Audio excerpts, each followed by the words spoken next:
Welcome to McGonigal's Chronicles, Making Montana Connections. I'm KRTV and KXLH anchor and reporter Tim McGonigal. There have been numerous aspiring music artists who played Montana early in their careers before reaching superstardom. Some names that come to mind include Lainey Wilson, Garth Brooks, and Taylor Swift. Avery Anna is hoping to join that group of elite company. The up-and-coming Flagstaff, Arizona native has already performed in Big Sky Country, where she sang alongside country superstar Brad Paisley. And she'll be back in the Treasure State in November when she takes the stage for the Great Falls Rotary Club's annual Harvest Howl, a fundraiser for the club's Camp Rotary in the Little Belt Mountains. In advance of that performance, I had a chance to talk with her about her love for music and her early influences, the comparisons to Taylor Swift, and the success of her first albums. Incidentally, her star will likely only get brighter as she was recently added to the lineup of the popular Stagecoach Country Music Festival in 2026. I hope you enjoy this conversation with Avery Anna. Well, Avery, it's so good to see you. And I got to admit, before the Harvest Howl Committee met and said that Avery Anna was going to be the guest, I had never heard of you before. But now I was listening to Break Up Over Breakfast on a trip to an appointment I had this morning. And so I've listened to it a few times. But I want to go back to where it kind of all began for you. Flagstaff, Arizona is where you were born and raised, I understand. And talk about that and how that kind of influenced who you are today, and especially how the music came into the mix. Yeah, I love that. I'm so glad that you're a new fan.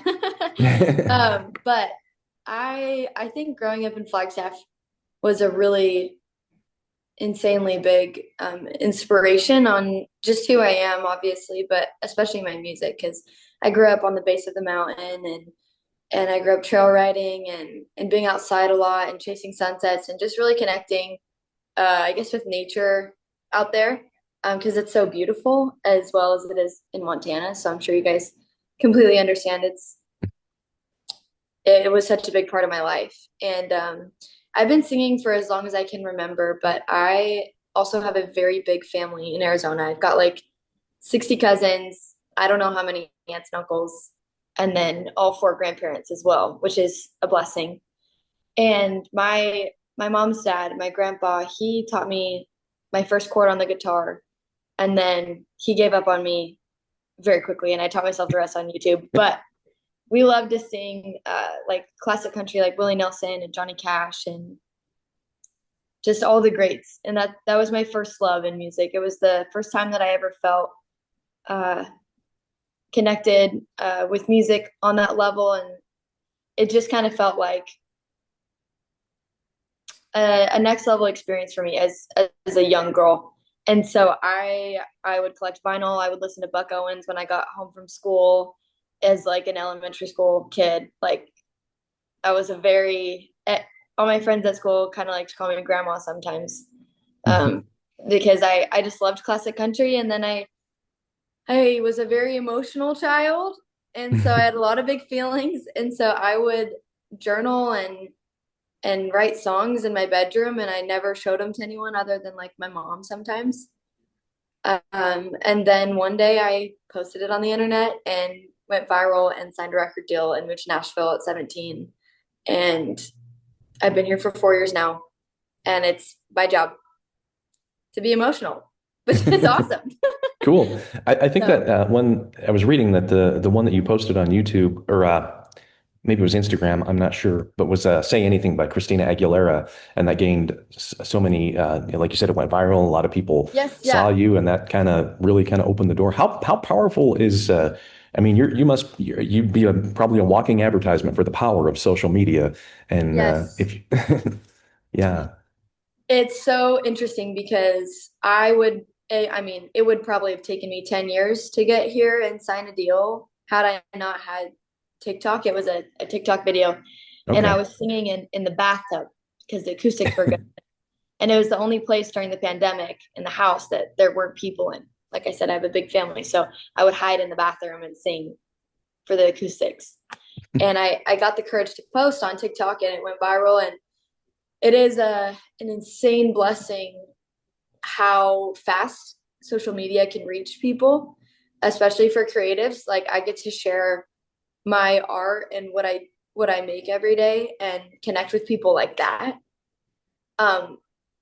it is my biggest blessing and also my biggest downfall because it does have such a positive impact, but it also has a negative impact. So as somebody that, it has a platform and is influential in that way because I was given the platform by people that have followed me, I'm very mindful of what I post because I know that it can have, it's a big influence either way. So I'm very careful with even myself spending too much time on social media and like very careful with what I watch on social media because it's easy to doom scroll Hmm. and watch things that aren't, productive for your day. Right. I literally do it every day, but I'm grateful that I can add a little bit of hopefully like positivity to that mix of the beast of social media. Gotcha. We often hear about people saying, "Well, I sing in the shower," and you literally did, although it was the Yeah. bathtub, I guess. Yeah, But literally. Yeah. you can make a career out of it too. So, Yep. so Avery, your music, also reading, it's been called kind of a blend of country, rock, and acoustic pop, and described as a confessional. Is that accurate? That's absolutely right. I it was really funny when I first moved to Nashville. I was very set on just being me and having the sound that I naturally have, which leans, some country, some pop, some rock, some, Christian alternative stuff. Um, which is really interesting because usually as an artist you have like one sound for a record and then sometimes you can move on to a different one for another record. But for Breakup Over Breakfast, I did them all. And for my latest album, I also did them all. And it's really fun to lean into all those different sounds because I listen to all kinds of music. I mean, country is obviously my favorite, but Yeah, I love that. And even listening to Break Up Over Breakfast, there's some songs on there that you can really hear that traditional country yeah, influence come through. And with your voice and your style, it's just beautiful. I mean, it's great. too. So I think it's great. Who? I mean, you mentioned like Willie Nelson, Johnny Cash, and probably guessing maybe some Waylon Jennings and some of the Yeah. Patsy Cline and stuff. But who are some of the more recent musical influences? And maybe ones that we might not know about that aren't the household names like the Willie and Johnny and stuff like Right, that. right. It's so I love this question. And when people ask me this question, I have a heyday because I have millions of people's names that come to mind, like obvious ones. I have to say Taylor Swift because I would be psychotic if I didn't say that very first because I'm a big Swiftie. Hmm. But I love the Red Clay Strays. I love Stephen Wilson Jr., the Lumineers. There's an artist named Chance Pena that's opening for the Lumineers that's really good. Um, the Secret Sisters.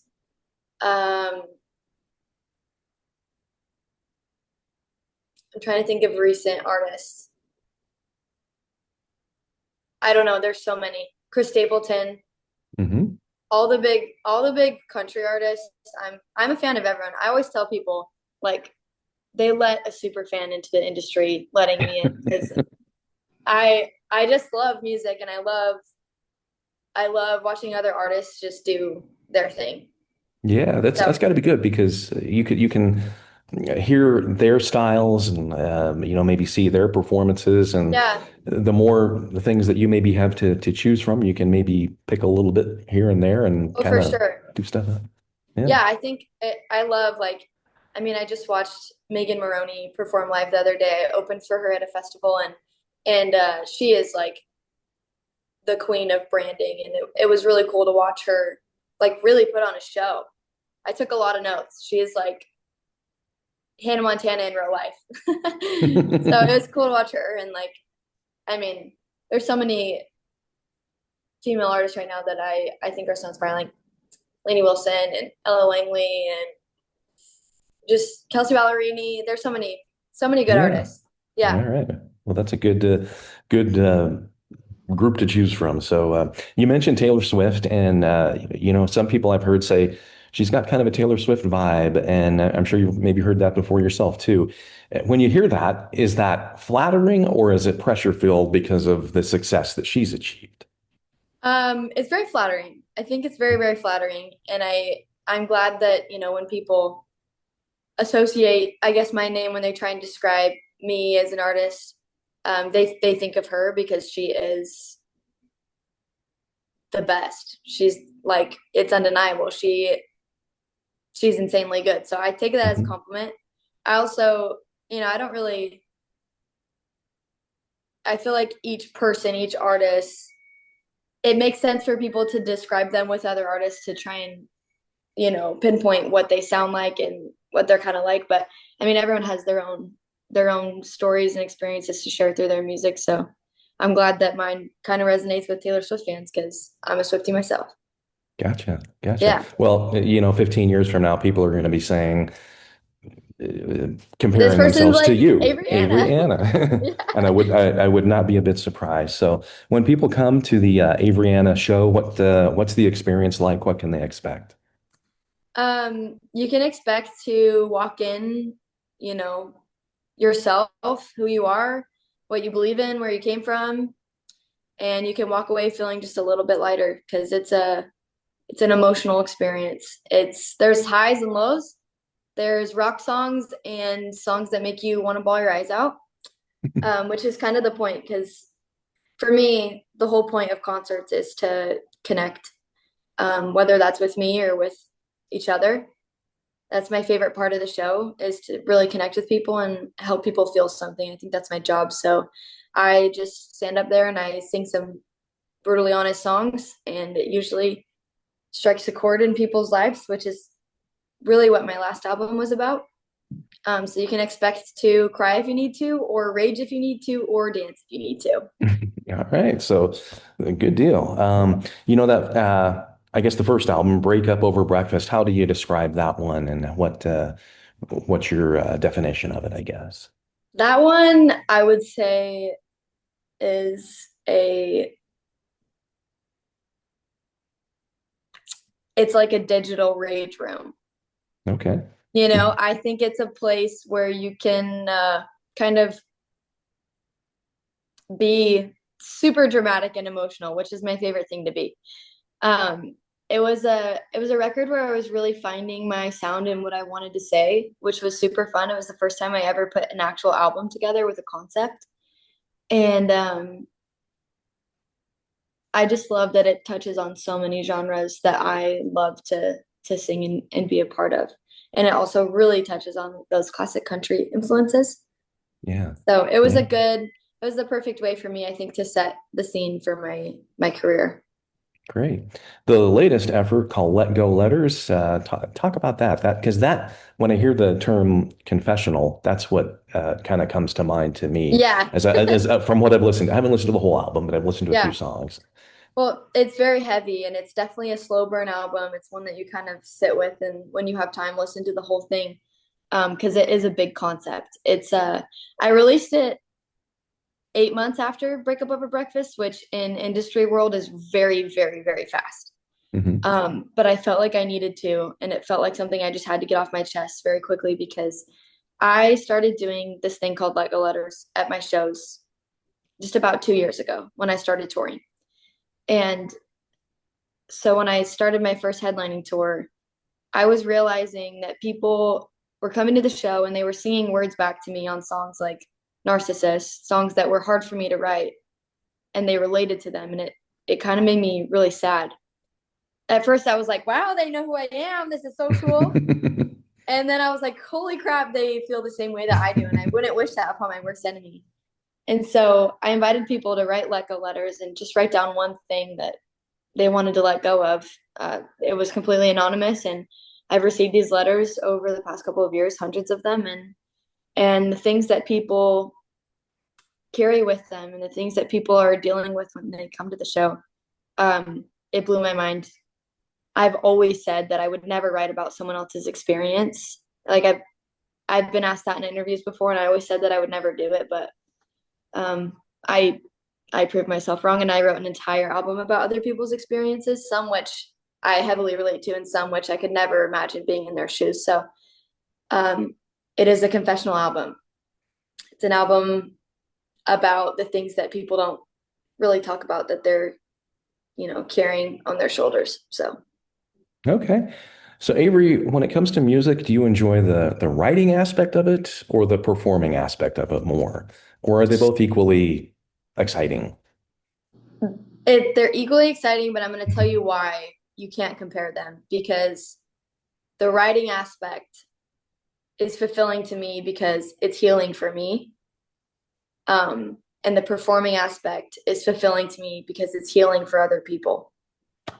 And so it fills up two different cups for me. And performing is also healing for me as well, but I'm there to entertain and to, help other people feel what I felt when I wrote the song. You know what I mean? Yeah. So they're both amazing. I'm very blessed. Yeah. And it sounds like, at only 21 years old, you've got probably thousands of more songs inside you to get Yes. out. And if someone as talented as you, I can just kind of see you saying, "Oh, I gotta write this one. I gotta write this one." And Oh, you're always literally this weekend, I was in my van touring and writing like 20 notes of things that I want to write about. So awesome. Well, another thing I wanted to ask you is, I believe it was one of your first songs. Kelly Clarkson performed that on her show. I know that just by looking on YouTube, there's some things with you singing with Brad Paisley, and you've sang with other duets with or worked with other artists and stuff like that. What's it feel like to see someone like Kelly Clarkson or to be standing there next to Brad Paisley? I mean, that's just got to be like amazing for you. I feel like the biggest imposter on the planet Earth when I'm standing on stage singing my favorite sad country song, probably of all time, Whiskey Lullaby. And I'm looking over it and I'm like, this isn't real. Like, this has got to be a joke, you know? Who let me on this stage singing this song? It's really cool to see. I mean, even Kelly Clarkson, she sang 5 of my songs since Oh, wow. that first one. She sang Just Because I Love You, and then Narcissist, and then I Will, and then It's Just Raining. She sang a bunch, and I haven't met her yet, but just for her to like notice me and say that I'm good, even if she just said that I'm good, it would like, it's just very it throws me back because I never really thought I was good. So for people that I've looked up to my whole life to be like, "Oh, you're awesome," I'm like, "Oh," it's very surprising to me. But Awesome. Great. So you're going to be in Montana at the Harvest Howl in November. Is this your first time in Montana, or have you been here before performing? I think someone said you were in Missoula once, or yeah, so I've been in Montana to write with Sam Barber, okay, and we recorded a video there. I've toured in Montana. I think I played 2 shows in Montana. okay, Um, so yeah, I've been there a couple times. I love Montana is one of my favorite places to go. great. So Yeah, cool. Yeah, you're going to be playing at a benefit. So a lot of times I know the concert you play, you've got the fans out there and people who've heard your music, and like you said, you want them to just have a good time and cry or laugh or just yeah, dance and get up there. There's that part of it, but when you're playing for a cause, how does that make you feel? And I know I think you maybe learned a little bit about Camp Rotary. I gave Tina some of the background on that, and I mean, does that make it extra special for you when you know that the money you're helping raise helps benefit other people?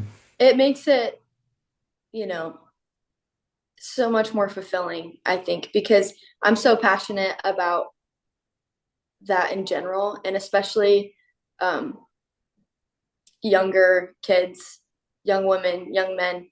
Um, those are the people that I really try and speak to truly through my music, anyways, and for it to go directly to that, I think is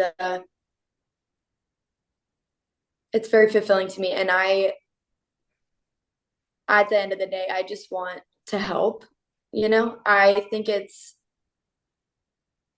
one thing to go and play a show and have my fans or people that have no idea who I am or whatever, and it's just like a show in some random bar in Ohio or something. It's those are very fulfilling, but to know that it's for a very intentional purpose is it's very fulfilling, and I'm grateful. Thank you for having me and letting me uh, serve in that way, because it makes my day, it makes my life.